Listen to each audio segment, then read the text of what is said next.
Role sound, camera and action. Famous film historian संचित नार्वेकर और बनी रुबेन अपनी किताब में लिखते हैं कि Vyjayanthi Mala was a third love of Dilip Kumar after Kamini Kaushal and Madhubala. मगर वैजयंती के साथ दिलीप साहब का रिश्ता फिल्म देवदास, मधुमती या नया दौर से शुरू हुआ ही नहीं था। रिश्ते की शुरुआत होती है तब जब दिलीप साहब फिल्म गंगा जमुना प्रोड्यूस पहली और आखिरी बार करते हैं। नैन लड़ जाए हैं तो मनवा माँ कसक होई बेकरी। इस फिल्म में वैजयंती माला ने जिस धन्नो का रोल प्ले किया था वो धन्नो अवधि बोलती है और गंगा के साथ अटखेलियां करती है, मस्ती करती हुई नजर आती है। गंगा यानी दिलीप कुमार और धन्नो यानी वैजयंती माला की जोड़ी केमिस्ट्री इस फिल्म में गजब थी। अरे भगवान ने सवेरे सवेरे मन की बात सुन ली है। चल राम राम कर। हे भगवान, तुम हम पे बहुत कृपा की हो, हम पे बहुत कृपा की हो भगवान। मगर जो मधुबाला बामुश्किल हिंदी बोल पाती थी वो कैसे इस फिल्म में अवधि बोल गई? वो ऐसे क्योंकि वैजयंती सिर्फ इस फिल्म की हीरोइन नहीं बल्कि वो दिलीप कुमार साहब की जिंदगी की हीरोइन भी अपने आप को तस्वुर कर रही थी। सो वैजयंती को दिलीप कुमार वैजयंती के डायलॉग्स जैसे जैसे रिकॉर्ड करके देते जाते वैजयंती पूरी शिद्दत से उसको हूबहू रटती और फिर उस पर प्रैक्टिस करती थी। मगर न जाने ऐसा क्या हुआ कि दिलीप कुमार और वैजयंती का रिश्ता चटकने लगा। यहाँ तक कि गंगा जमुना में दिलीप साहब एक एक साड़ी तक का सिलेक्शन वैजयंती के लिए खुद किया करते थे। फिल्म राम और श्याम में वैजयंती ही हीरोइन थी। कुछ सीन्स भी उन्होंने शूट कर लिए थे मगर वो दिलीप कुमार से छुटकारा चाहती थी। सो उन्होंने कुछ ऐसी कहानी रची कि मजबूरन डायरेक्टर बी नागी रेड्डी को फिल्म से उनको निकालना ही पड़ा था। मगर उस वक्त की नंबर 1 वैजयंती माला करोड़ों दिलों की न सिर्फ धड़कन थी बल्कि किसी और के ख्वाबगाह की भी मलिका थी जो अपनी फिल्म में उनको लेना चाहते थे। और वो कोई और नहीं, the showman of Hindi film industry Raj Kapoor sahab थे। वैजयंती के बिजी शेड्यूल में से भी वो चाहते थे कि वैजयंती फिल्म संगम के लिए वक्त निकाल लें और तभी उन्होंने एक टेलीग्राम लेटर लिखा था कि बोल राधा बोल, संगम होगा कि नहीं। और उधर से वैजयंती ने लिखा था होगा।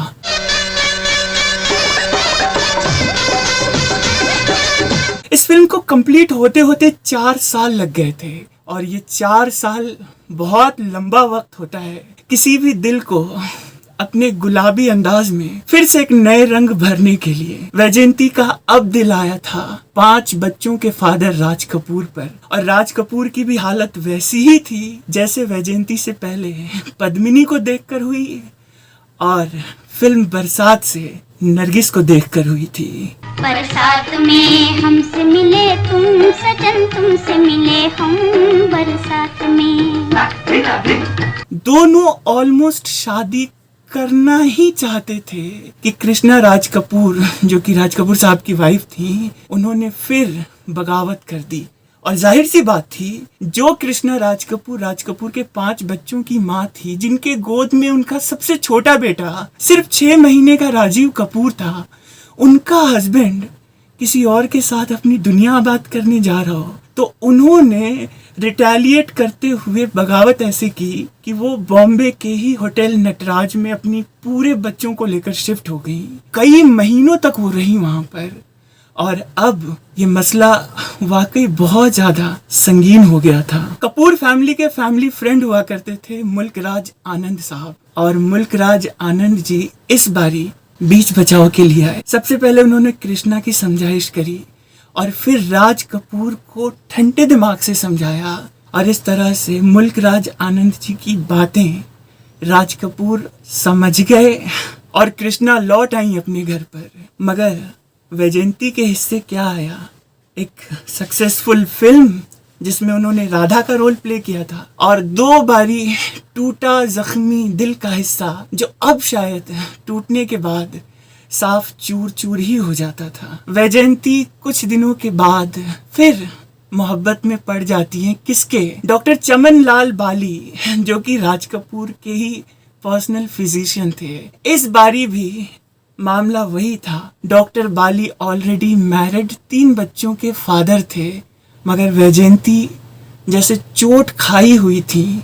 सो डॉक्टर चमन लाल बाली, वैसे भी कहा जाता है, ह्यूमन साइकोलॉजी है कि एक मर्द का दिल सिर्फ एक बारी किसी औरत पर नहीं बल्कि कई बारी कई औरतों पे आता है। कुछ लोग इस पर काबू रखते हैं, कुछ बेकाबू हो जाते हैं। सो डॉक्टर बाली ने अपनी वाइफ को डाइवोर्स दिया और इसकी जो एलिमनी थी ये बहुत बड़ी रकम थी जिसको चुकाया वैजयंती माला ने। एंड डॉक्टर बाली वैजयंती माला की शादी ईयर 1968 में हो गई। वैजयंती माला न सिर्फ अपने वक्त की सबसे बड़ी सुपरस्टार हीरोइन रही, बल्कि वो हर मामले में डॉक्टर बाली से कई गुना ज्यादा आगे थी, स्टेटस हो या पॉपुलैरिटी। और डॉक्टर चमन लाल बाली उनके सामने कहीं नहीं टिकते थे, मगर डॉक्टर बाली के हाथों एक सुनहरी मौका था एक सुपरस्टार हीरोइन के हस्बैंड होने का दर्जा पाने का। अर्ली 70s में वैजयंती माला को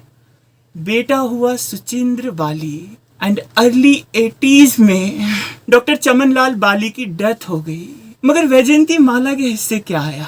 2 बार चोट खाया हुआ दिल, तीसरी बारी नाकाम मोहब्बत में एक ऐसा जिद्दी मन जो अब किसी भी हद तक गुजर जाना चाहता है तो वो एक डॉक्टर से शादी कर लेती हैं। होता है ना, इस तरह की कुछ कहानियां भी होती हैं, इस तरह की फिल्मी कहानियां।